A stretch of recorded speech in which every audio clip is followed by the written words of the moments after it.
اگر آپ آج میرے بتائے ہوئے ان 3-4 باتوں پر عمل کر لیں گے تو آپ کو ہدایت ملنی ہی ملنی ہے انشاءاللہ تعالی، یہ طے ہے۔ لیکن ایسا نہیں کہ ایک دن کے لیے 2 دن کے لیے، بلکہ for an extended period of time, ایک لمبی مدت کے لیے آپ کو ان 3-4 باتوں پر عمل کرنا ہے۔ اور یہ 3-4 باتیں میں یہ نہیں کہہ رہا ہوں کہ آپ روزہ رکھنے لگے، نماز پڑھنے لگے، لا الہ الا اللہ محمد رسول اللہ کہنے لگے، میں وہی کہہ رہا ہوں جو آپ کو کرنا چاہیے۔ تو وہ آیت کیا ہے؟ اللہ فرماتا ہے سورہ لیل میں، فَأَمَّا مَنْ أَعْطَى نمبر 1، وَاتَّقَى نمبر 2، وَصَدَّقَ بِالْحُسْنَى نمبر 3، فَسَنُيَسِّرُهُ لِلْيُسْرَى۔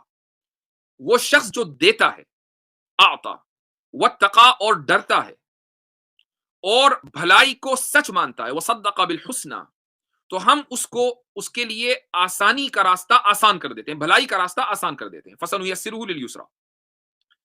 فَأَمَّا مَنْ أَعْطَى کا مطلب کیا ہے؟ تو یہ جو آدمی جس کے اندر یہ 3 کوالٹیز ہوں گی، وہ اس کے لیے راستہ آسان ہوگا، اس کو ہدایت ملنی ملنی ہے۔ پہلی کوالٹی کیا ہے؟ جو دیتا ہے۔ کیا دیتا ہے؟ یعنی وہ زر پرست نہیں ہے، یعنی وہ شخص، اس کے پاس اگر خدا نے اس کو پیسہ دیا ہے تو وہ بھلائی کے کاموں میں خرچ کرتا ہے۔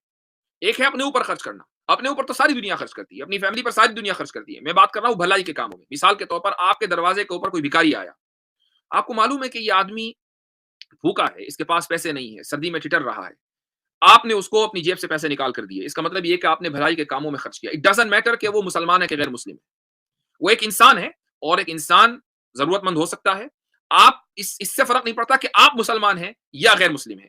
اگر آپ غیر مسلم بھی ہیں اور آپ غریبوں کو کھانا کھلاتے ہیں، آپ ان کو کپڑے پہناتے ہیں، آپ فٹ پاتھ پر جو لوگ سو رہے ہیں ان کے اوپر چادر ڈال دیتے ہیں، اپنی وسعت کے مطابق آپ یہ کام کرتے ہیں۔ لڑکی کی شادی نہیں ہو رہی ہے جہیز کی وجہ سے، آپ اس میں اس کی مدد کر دیتے ہیں۔ بہت سی جگہ یہ کلچر ہے کہ جہیز کے بغیر شادی نہیں ہوتی، آپ اس میں مدد کر دیتے ہیں، یہ بھی بھلائی کا کام ہے۔ بہت سے کلچرز کے اندر یہ برائی ہے، لیکن اب کیا کریں، ہے۔ تو جو لوگ اس طرح کے نوبل کازز میں خرچ کرتے ہیں وہ آتا کے تحت داخل ہیں۔ فَأَمَّا مَنْ أَعْطَى، پہلا کام یہ ہے۔ دوسرا کام، وَاتَّقَى، تقوی کے معنی آتے ہیں بھلائی اور برائی میں تمیز کرنا، برائی سے بچنا اور بھلائی کو اختیار کرنا، بھلائی کے راستے پر چلنا۔ مثال کے طور پر آپ کو معلوم ہے کہ چوری کرنا غلط ہے تو آپ چوری نہیں کرتے، ڈاکہ ڈالنا غلط ہے تو آپ ڈاکہ نہیں ڈالتے، آپ کو معلوم ہے کہ کسی کو برا بھلا کہنا غلط ہے تو آپ کسی کو برا بھلا نہیں کہتے، آپ کو معلوم ہے کسی کی توہین کرنا غلط ہے تو آپ کسی کی توہین نہیں کرتے، آپ کو یہ معلوم ہے کہ بڑوں کی رسپیکٹ کرنا اچھی بات ہے تو آپ بڑوں کی رسپیکٹ کرتے ہیں، آپ کو معلوم ہے کہ چھوٹوں کے اوپر رحم کرنا اچھی بات ہے تو آپ چھوٹوں کے اوپر رحم کرتے ہیں۔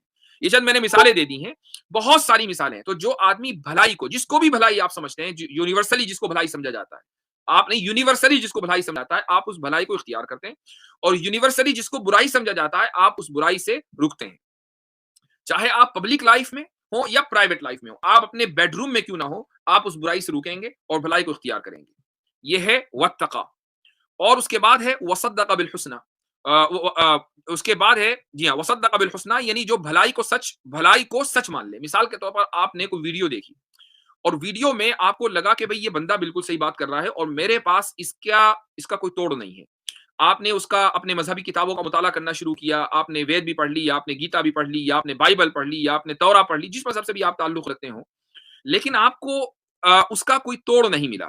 آپ کو یہ لگا کہ جو بندہ یہ بات کہہ رہا ہے، یہ بندہ یہ بات صحیح کہہ رہا ہے، تو اب آپ اس کی تصدیق کریں۔ ایگو ہاتھ راستے میں نہ آنے دیں، بلکہ اس کو کہیں کہ ہاں یہ بات سچ ہے، یہ بات بالکل حق کہی ہے، محض اس لیے کہ فلاں شخص میرے مذہب سے تعلق نہیں رکھتا اس لیے میں اس کو نہیں مانوں گا، یہ غلط ہے، یہ وصدق بالحسنى کے خلاف ہے۔